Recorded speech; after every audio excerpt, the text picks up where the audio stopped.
Now this keeps coming out to also for Capricorn, okay? So I'm going to look at it as just energy towards the end of the week. What I'm sensing is with the Five of Swords in the upright position, sword energy is very much an Aquarian energy.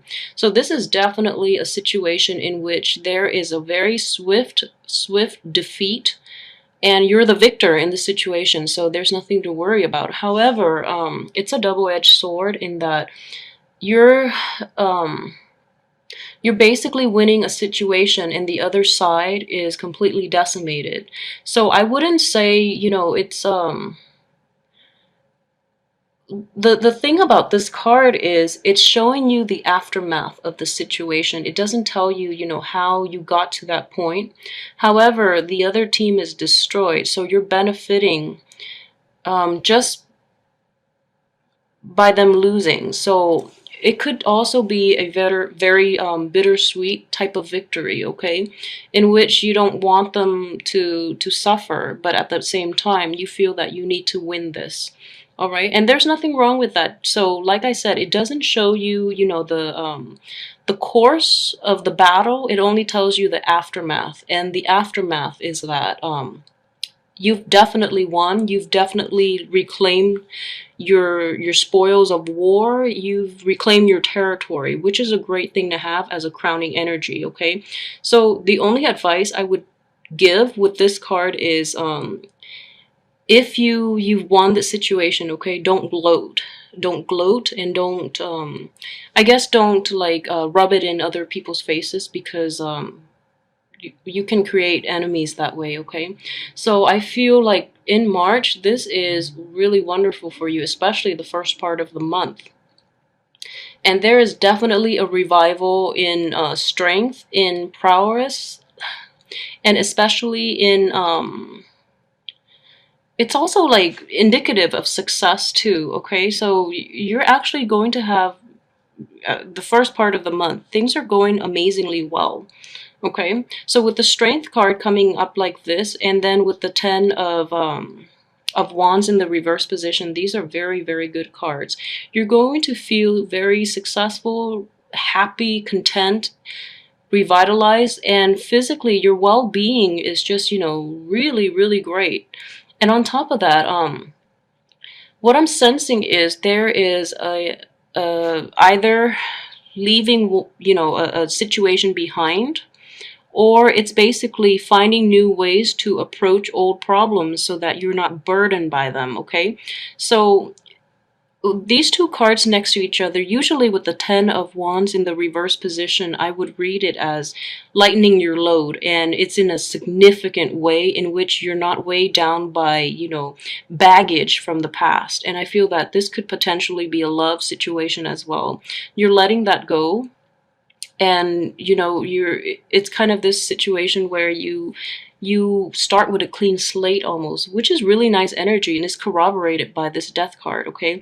And additionally, I feel that, with this victory card, or the swift victory coming in this situation, you've overcome it, you've moved on, and you're in a much better place.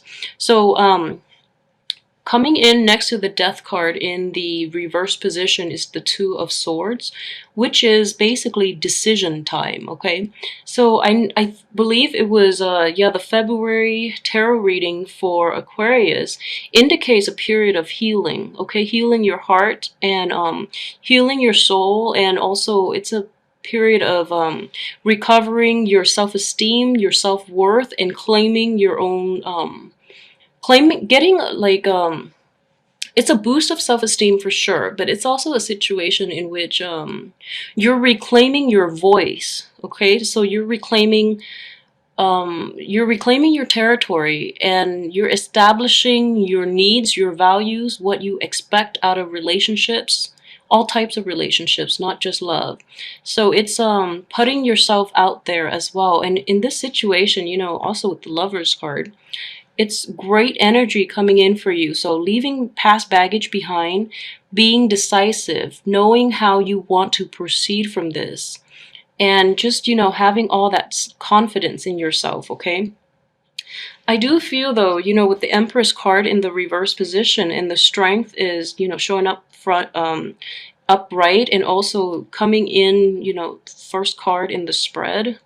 What I'm sensing is this, okay? So you have to continue to cultivate your sense of self-esteem, your sense of beauty, your sense of self-worth, okay? Because I do feel like in the process of getting out there and getting involved in situations and learning to play nice, and also working in a partnership with another person in every sense of the word, I feel that a lot of you feel that this is just what I'm sensing, and it might not apply to all, but a lot of you are not comfortable. I feel like, yeah, with the Empress in the reverse position, a lot of you are not comfortable completely about, entering new relationships or new partnerships because you feel that you have to relinquish control. Okay, that's what I'm sensing pretty strongly. So I would just say that with every relationship in our lives, it could be like a work partnership, any type of relationship. It teaches you a lot more about yourself, okay? And it's going to stretch your feelings. It's going to stretch your capabilities to the limit. So think of it as a learning opportunity. So don't shy away from it, and especially embrace the situation for what it is. And especially, you're going to learn so much about yourself, so much about your capabilities and your potential in the process. So don't shy away from it, okay? Embrace it fully. And if it's a fear of yours, if something comes up and you feel that, it makes you a little anxious, it's basically pushing you out of your comfort zone. So approach this situation in the spirit of learning, okay? And I feel that if it's a newfound love situation, it could be very, very beneficial for you long term, okay? Because we are all here to learn lessons, all right? So embrace this in a very open-minded way. I would advise you though, we do have the Emperor card in the reverse position and the Justice card as well.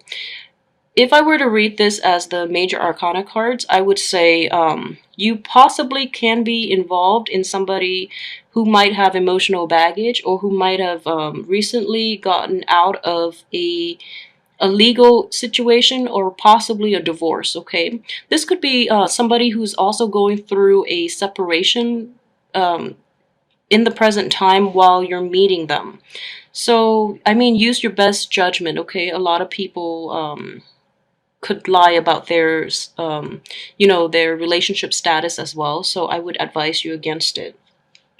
And additionally, if you are dealing with an Aries and a Libra from your past, I would definitely say, new energy is coming in. So don't get back with the people from the past.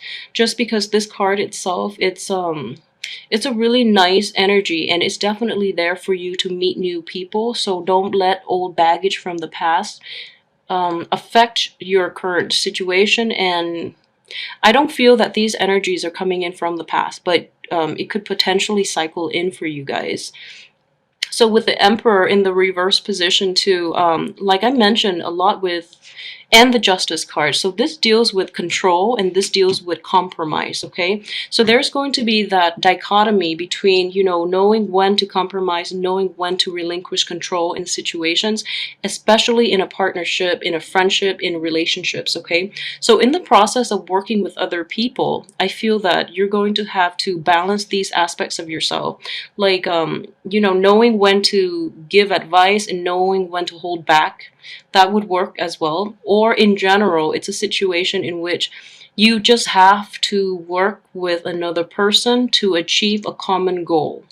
All right, so this energy is coming in very, very strongly. So I feel though, with the Justice card underneath the Two of Wands, what I'm sensing is you're actually going to take this route, okay? So your old habit of, wanting to control everything is actually going to be left behind, which is a great thing to do.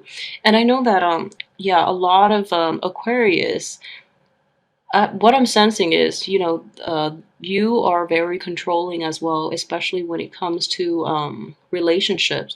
And it's not in a bad way. What I would say is it's more knowing, like wanting to know the certainty, wanting to know like the nitty gritty details, like such as, you know, you do rationalize and you do tend to think like, okay, what is the probability that this relationship would last past, I don't know, 3 months, 3 years, you know? So you have that in mind, and when you come into new relationships or new situations with other people, you play out those probabilities in your head and you try to gauge, you know, like success rates. And I would say, you know, it's fine to do that. I think it's totally fine. You're being very rational. But at the same time, you have to also relinquish control and give yourself fully to this experience, okay? Because we are all dealing with different people. So it's best to really let go of your rationality, not completely, but, you know, kind of relinquish control in that aspect and embrace the experience and let it live out fully. So what I would say is don't fall into the trap where you put the relationship either on a pedestal or you calculate the probability of it failing, and then it becomes like a self-fulfilling prophecy. Okay, so I hope this resonates with some of you. So in general, you know, like I do feel very strongly though this new partnership or work situation or whatever is going to be very beneficial for you, because your old habits when it comes to working with others, when it comes to like compromising and things like that, are definitely being left behind. For those of you who are still on the verge of, you know, talking to an ex, or, you know, thinking about an ex or something like that, I strongly feel that in March, that relationship or that situation is going to fade away and you're opening yourself up to new energy, okay? So, which is a great thing to do. And then I just feel that a lot of you too are choosing to actually compromise. It's going to be really difficult and it's going to be really, really testing for you. But I do feel that you're coming on top over this situation. And as well, it's important for you to be discerning about how you want to who you want to compromise with, and, you know, assess their worth before you you choose to, I guess, proceed with new relationships. Okay, and I forgot, these are coming up in the reverse position. I'm going to pull out, let's see. Okay, so advice here, okay? You have to let things go from the past, and this could be past people from your life. And I would definitely say, you know, with that Saturn conjunction last year, the people that are still around are meant to be there, and the ones that have already gone from your life, like for the past few months, they're not meant to be. So this is, you know, soulmate card in the reverse position. The relationships and the friendships or whatever it is have already run their course. So you have to let them go, okay? We have new energy coming in. But we do see you clinging on to the past for security. And also, there's this really strong energy of like trying to rationalize this situation. Like, if I had done A, B, and C differently, how would the relationship, you know, pan out? So don't do that. Don't second guess yourself. I would feel really strongly, you know, just don't do that. They ended for a reason, okay? And you move forward and you create new memories for yourself, because I feel that in general, the memories from the past have not been that great. So I would advise you, you know, like, there's no reason why you want to go back to it. So don't even think about it. Just move on with your life, because new energy is coming in and it's going to be a really, really good month.